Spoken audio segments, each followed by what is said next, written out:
Corona শুরু হওয়ার পর পৃথিবীতে বিভিন্ন ধরনের পরিবর্তন এসেছে।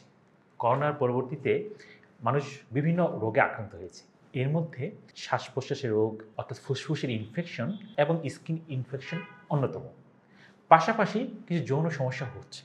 সেক্সুয়াল সমস্যা যে কোনো পুরুষ বা মহিলার ক্ষেত্রে কোভিড পরবর্তীতে আরও বেড়ে গেছে। আমাদের সমাজেও তার দিন দিন পরিবর্তন পরিলক্ষিত হচ্ছে। কোভিড পরবর্তীতে 27.7% তারা কোভিডের কারণে ইরেকটাইল ডিসফাংশন বা যৌনজনিত সমস্যা ভুগছেন। এর মধ্যে বেশিরভাগ ক্ষেত্রে যারা জানেন বা জানেন না এই কোভিডের পরবর্তীতে এই জটিলতায় পড়ে গেছেন। পাশাপাশি যাদের ডায়াবেটিস, হাইপারটেনশন, খারাপ কোলেস্টেরল শরীরে আছে তাদের তো সমস্যাটি আরও প্রকট। এর মধ্যে কিছু কিছু লক্ষণ পরিলক্ষিত হয়, যেমন তিনি শারীরিক এক ধরনের অবসাদ, দুর্বলতা বোধ করেন, স্ত্রীর সাথে মিলনে অনীহা বা অনাগ্রহ চলে আসে, সঠিকভাবে সেক্সুয়াল অর্গান বা জেনিটাল অর্গানটি শক্ত হচ্ছে না এবং তিনি একটি ভয় বা দুশ্চিন্তা বোধ করছেন।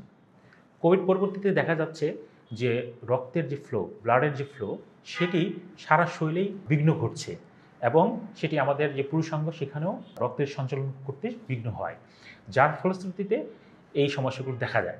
এই লক্ষণগুলো দেখা গেলে আপনি দুশ্চিন্তা না করে কাউকে যদি শেয়ার না করতে পারেন, কাউকে যদি বলতে না পারেন, তাহলে অবশ্যই আমাদের সেন্টারে আসবেন, আমাদেরকে বলবেন, আমরা এই যথাযথ চিকিৎসা দেব। এই সমস্যা থেকে উত্তরণের জন্য আমাদের এখনই সচেতন হতে হবে। এই সমস্যাগুলোতে অর্থাৎ সেক্সুয়াল সমস্যাগুলোতে ভুগছেন তাদেরকে পরামর্শ দিয়ে থাকি কতগুলো ধাপে ধাপে তার এই প্রবলেম থেকে উত্তরণ করতে পারে। এর মধ্যে একটি হচ্ছে তাদের লাইফস্টাইল চেঞ্জ করতে হবে।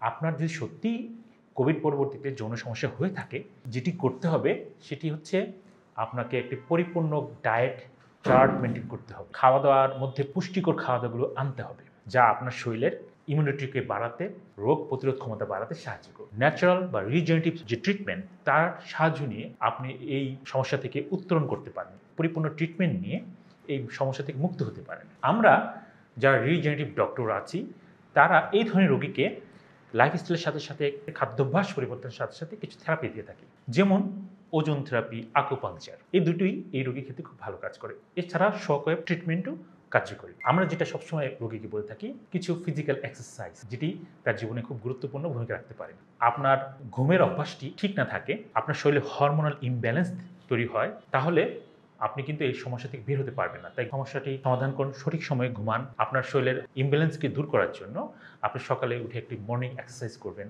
পুষ্টিকর খাওয়া দাওয়াগুলো খাবেন। যারা এই সমস্যাগুলো ভুগে থাকেন তাদের কিন্তু ইন্টিগ্রেটেড, একত্রিতভাবে সমস্ত কিছু অ্যাপ্লাই করলেই আপনি এই সমস্যা থেকে বের হয়ে আসতে পারবেন। তাই আসুন, এই সমস্যায় ভীত দুশ্চিন্তাগ্রস্ত না হয়ে আমরা যথাযথ পদক্ষেপের মাধ্যমে সমস্যা থেকে বের হয়ে আসি।